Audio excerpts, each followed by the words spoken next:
இந்த டிசம்பர் கடைசியில் உலகமே கொண்டாடுற ஒரு ஃபங்க்ஷன் தான் கிறிஸ்மஸ். டிசம்பர் 25. எந்த ஊருக்கு போனாலும் கிறிஸ்மஸ், எந்த நாட்டுக்கு போனாலும் கிறிஸ்மஸ். சும்மா நம்ம கடைக்கு போனால் கூட அங்கேயும் கிறிஸ்மஸ் கொண்டாடுறாங்க. ஒரு மாலுக்கு போனால் அங்கே கிறிஸ்மஸ், எங்கே போனாலும் கிறிஸ்மஸ்.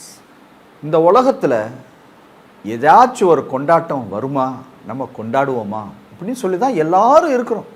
இந்த கொண்டாட்டங்களுக்கு மத்தியில் குடும்பங்களுக்குள்ளே போய் பார்த்தீங்கன்னா அந்த குடும்பத்தில் நிம்மதியே இல்லை. சில நேரத்தில் நம்ம வீட்டிலே நிம்மதி இல்லை. சரி, குடும்பத்தில் தான் நிம்மதி இல்லை, மனசுலையாவது நிம்மதி இருக்குன்னு பார்த்தா மனசுலேயும் நிம்மதி இல்லை. சில சொல்கிறாங்க, சார் நான் தூங்கியே ரொம்ப வருஷம் ஆச்சு சார். ஏன்பா கேட்டால் நிம்மதியே இல்லை சார். நிம்மதியை தேடி மனிதர்கள் எங்கெங்கேயோ ஓடுறாங்க.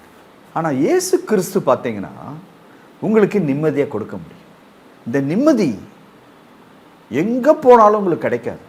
நீங்கள் பணம் கொடுத்து எதிலையோ வாங்கிடலாம், ஆனால் நிம்மதியை வாங்கவே முடியாது. இந்த நிம்மதியை இயேசு கிறிஸ்து உங்களுக்கு இலவசமாக கொடுக்குறேன்னு சொல்லியிருக்கிறார். அவர் பிறந்தப்போ தேவதூதர்கள் ஒரு பாட்டு பாடினார்கள். அந்த பாட்டில் ஒரு லைன் என்ன தெரியுமா? பூமியிலே சமாதானம். இந்த குழந்தை எதுக்கு பிறக்குதுன்னா பூமியில் சமாதானத்தை உண்டாக்குறதுக்கு தான் பிறகுதுன்னு அந்த பாட்டு பாடுறாங்க அவங்க. அதை தாண்டி இயேசுவே சொல்லியிருக்காரு, சமாதானத்துக்கு நான் தான் ஏஜென்ட்டு, நான் உனக்கு அதை ஃப்ரீயாக தரேன்னு சொல்கிறேன். உலகமே கிறிஸ்மஸை கொண்டாடிக்கிட்டு இருக்கும்போது நீங்கள் நிம்மதியை பெற்றுக்கொள்ளணுமா? ஒரு ஜெபத்தை செய்யுங்க. இயேசுவே எனக்கு நிம்மதியை தாங்க அப்படின்னு அவர்கிட்ட கேளுங்க. அவர் அதை கண்டிப்பாக உங்களுக்கு தருவார். எனக்கு இது ஏன் தெரியும்னா, நான் நிம்மதி இல்லாமல் தான் இருந்தேன். அவர் இடத்துல போய் டெய்லி போய் நான் கேட்பேன், ஆண்டவரே எனக்கு நிம்மதியை எப்பயாச்சும் கொடுங்கப்பா. ஒரு நாள் அவர் என்னுடைய மனதை அப்படி நிம்மதியினால் நிறைச்சிட்டார்.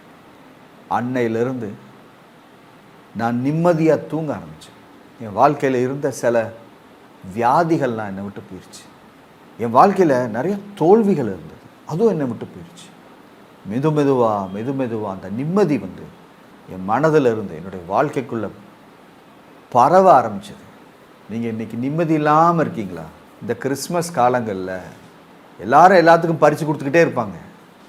நீங்கள் கடவுள்கிட்ட கேளுங்க, இயேசுவே எனக்கு நிம்மதிங்கிற பரிசை கொடுங்கப்பா அப்படி நீங்கள் கேளுங்க. கேட்டு பாருங்கள், அதை கண்டிப்பாக உங்களுக்கு கொடுப்பாரு.